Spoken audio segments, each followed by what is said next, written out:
Welcome back to another episode of Community Conversations. I am joined today with Christina, who is from our career services. I want to give her this opportunity to have her introduce herself. Hi, I'm glad to be here. My name is Christine Bautista, Senior Career Counselor at San Jose State University. I'm assigned to support undeclared students, first years, and transfers. I'm also able to assist students who are enrolled in the College of Education, College of Social Sciences, and the School of Social Work. Welcome. Thank you for joining us today. As we get to know you a little bit better in this segment, let's maybe start with this. When we think back to your academic journey, in your college experience, as we go through it, what were some of areas of challenge that you had, and what were some things that went well? Because I think it's important for some of our students to learn from some of our hiccups and things like that. What were or things that went bad? Sorry, rewind. Okay, sure. Sorry. I got long-winded. Okay, It's okay. Okay.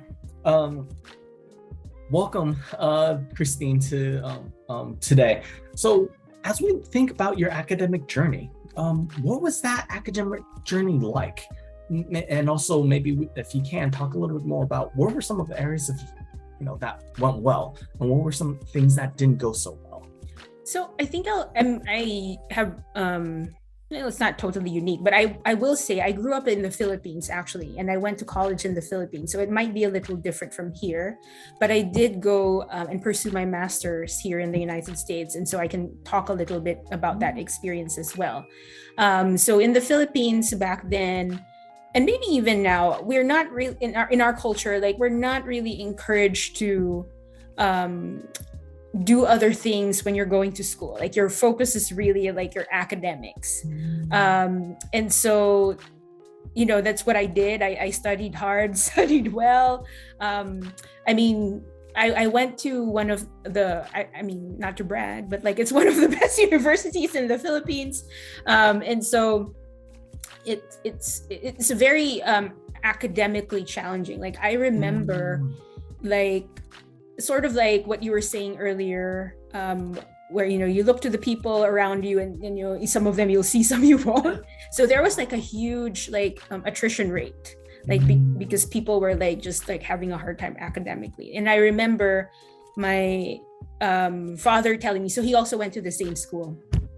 So I remember my father telling me when I started college, like, don't consider yourself. So I'm going to disclose where I went. I went to Ateneo de Manila. So it's a university in the Philippines.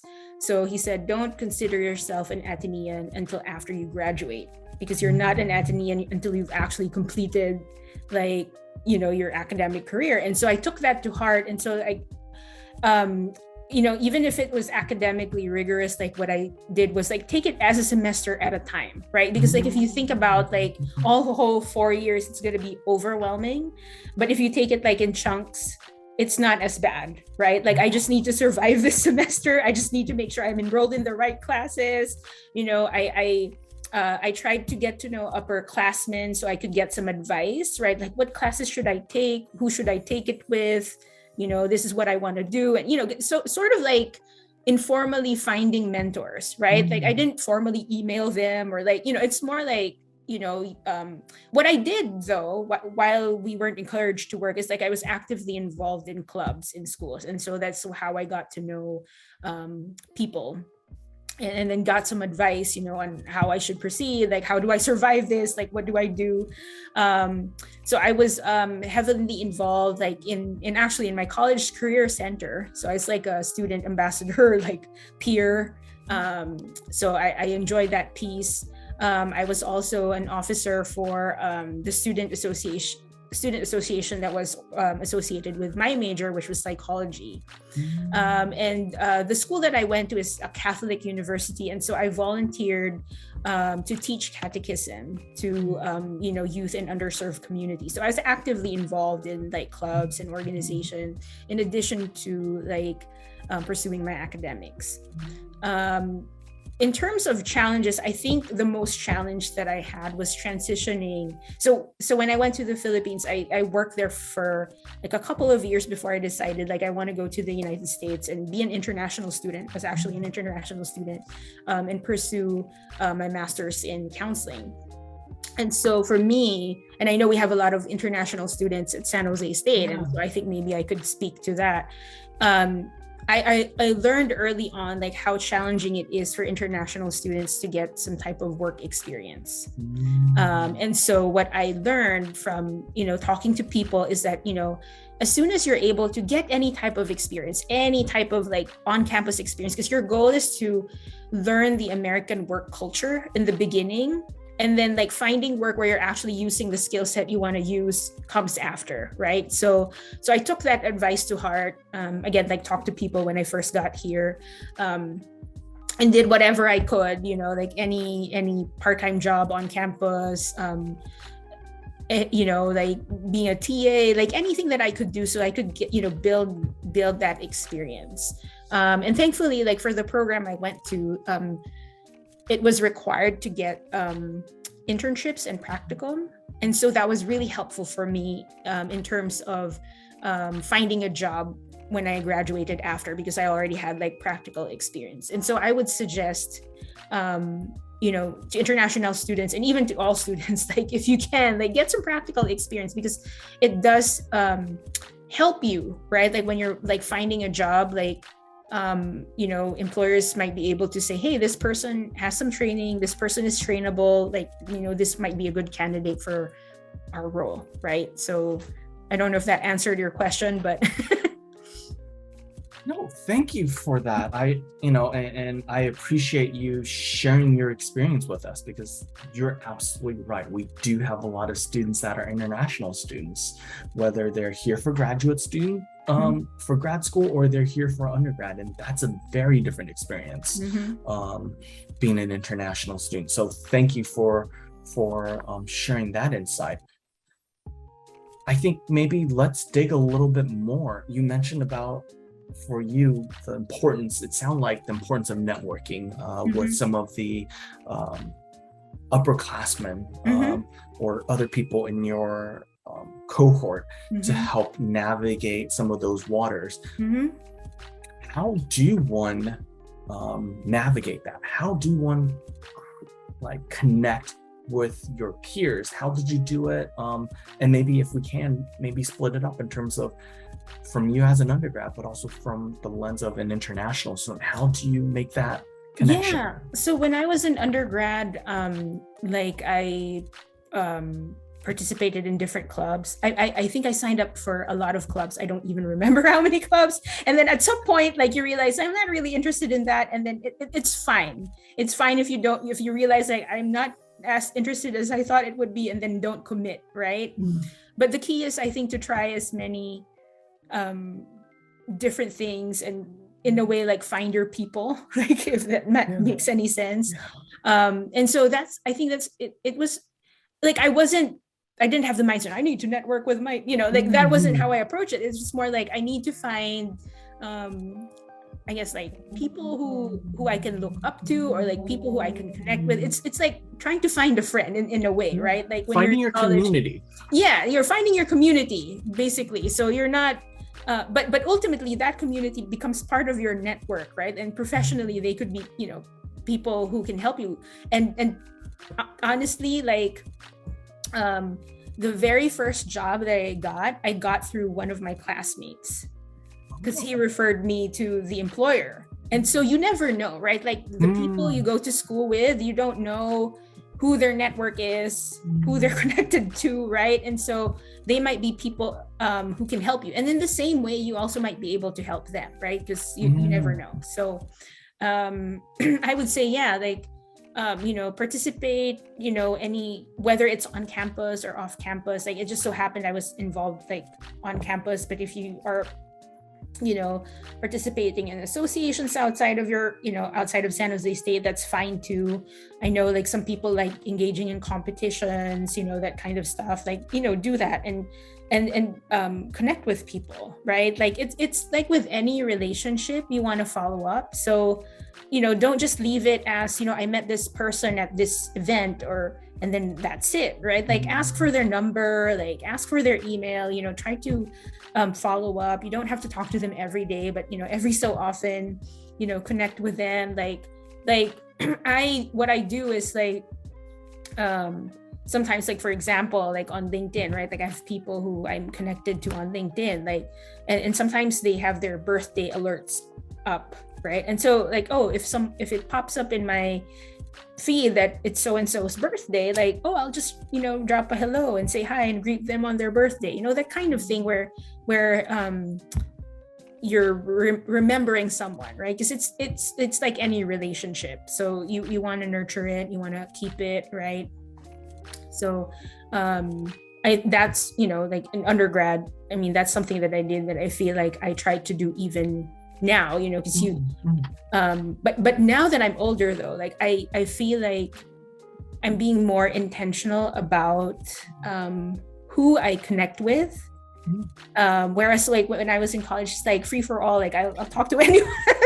But I think now that I'm older, I think it's like also like how I want to expend my energy, but also I realize like who you surround yourself with is who you become in a way, right? And so you want to be mindful and thoughtful about the people you surround yourself with, right? Like, so if you're surrounding yourself with complainers, like I wouldn't be surprised if you're also like complaining all the time, that I don't know if that makes sense, right? Like if you're around positive people, you're probably going to be more, positive too, right? So I realize like as you get older, like you have to be more intentional about, the relationships that you have.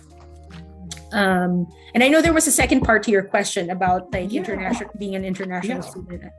From your experience, then what are some of those tips or advice that you give, for our international students, things that you went through, especially, networking? I know you mentioned, through our conversations, there's that disconnect, right? In terms of understanding the way, I think you used the idea of the working in the United States. There's certain ways, there's certain cadence to that American way of working. Yeah. And networking in other students' home country versus here might be a little bit different. So how do you build that bridge, or how do you make that connection? Totally agree with your observation. I think a lot of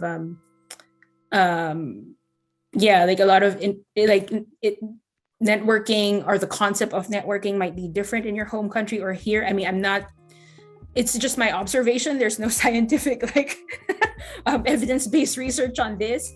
But for example, like I see a lot of international students at San Jose State say like, I can't get a job. I've been trying to get a referral from someone. And then when I dig deeper, like I ask, what do you mean by referral? Like, I ask on LinkedIn to refer me to them. Like, and then I ask like, do you know this person? Do you have a relationship with this person? And then they say they don't. And I'm like, why would someone refer you if they don't have a relationship with you? Right. And so when you are building your network, of course, ultimately it's like for your job search, but that's not the purpose of it. It's really building relationships, right? Because no one wants to be approached and be asked, can you get me a job? Right? Like, but if I ask you, can you help me? Can you teach me how to, right? Like, what did you do? Like, can you give me some advice? Like, people are more inclined to help if you're asking for information, right? But, asking them, like, can you get me into this job? That's just like, why would I do that? Like, why would I put my reputation on the line for you? Like, I don't have a relationship with you, right? But if you reach out to me, you talk to me, we have like good conversations, and like I realize, you know what, there's an opening coming up in my company or in another company, it will come naturally for me to think of you, right? And suggest, yeah. hey, maybe you should look into this. Does that make sense? Yeah, finding that fit. It's hard to find a fit if you don't know where their strengths or areas of growth are. It's hard to build that. Yeah, I really, really like that. Now let's get to know you even a little bit more. Let's break down some of these pieces. I know we talked about your academic journey. Let's start with this. Can you tell us something that other people might think it's boring, but it's fascinating? Ooh, that's a hard one. That's what I'm really finding it hard. I don't know, like maybe because it's my profession, like looking at job descriptions, it's like, it's really boring. Like I can see that, but like it really helps to look at job descriptions because you really get a sense of like, what are the trends, what are employers seeking for, it gives you clues on like, what skills should I be looking to build, right? Like if I don't have this, then if I really want this type of job, then maybe I should explore like, how can I get that experience, that kind of stuff. So I think it's one of the things that, people might find boring, but because it's part of my profession, like I do like, I don't do it every day, but I do find it fascinating, when I do like, oh, there's a job like this, like like it's just fun to see the types of opportunities that are coming up. Thank you for that. No, I really think that's important, especially I think one of the themes about our conversations is that it is important to have a growth mindset. And I think that what you just shared there hits the mark on that. Now, the next part of this, as we get to know you a little bit more, is what I like to call the lightning round. So think about what first comes top of your mind as I ask you some of these questions. Okay. All right. What do you prefer, coffee, boba, or tea? Tea, specifically peppermint tea. Okay. It helps with digestion. Okay. What about your favorite ice cream flavor? I'm basic, vanilla. What about your favorite food? I like a lot of, well, it's kind of hard because I love to eat, but like I would say my main would be Italian cuisine, but I like Korean, Japanese, of course, Filipino food. But yeah, Italian's probably like, if I had a choice, I'd go for that. Okay. Coke or Pepsi? Coke. I love Coke. I'm a Coke addict. Salty or sweet? Sweet. I like sweet stuff. What about waffles or pancakes? Pancakes, specifically like Swedish pancakes. I don't know if you've had those. They're very thin. They're more like crepes. And then you put butter and I think the lingonberries. I think that's the berries from, if you go to IKEA, like they have the meatballs and the berries. I think that's what it is. But like they're Swedish pancakes. It's like crepes, and it's really yummy. Okay, definitely check that out. Last movie you saw in the theaters? Lightyear, Buzz Lightyear. Last TV show or series you watched? I wish I could answer that question, but I don't have time to watch, so it's not applicable to me. Okay, no worries. What about the furthest place you traveled to?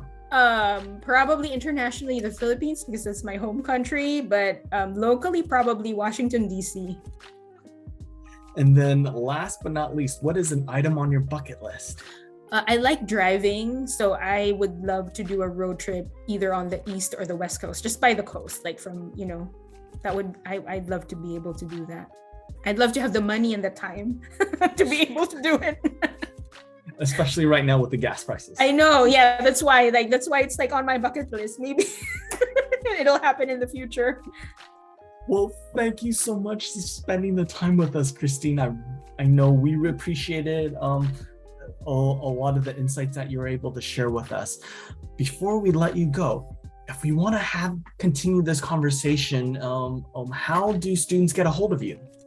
Yeah, they can send me an email. It's my first name, so Christine with a CH, christine.bautista@sjsu.edu. I'm also on Spartan Connect, and so if you just find me there, I think you just have to select career counselor as the service unit, and then my name should pop up, and you can set up an appointment with me. Awesome. We will make sure we note those two ways, and especially your email address on make sure the students are able to get a hold of you. Thank you so much for spending the time with us, and hope to chat with you soon. Thank you so much for having me here.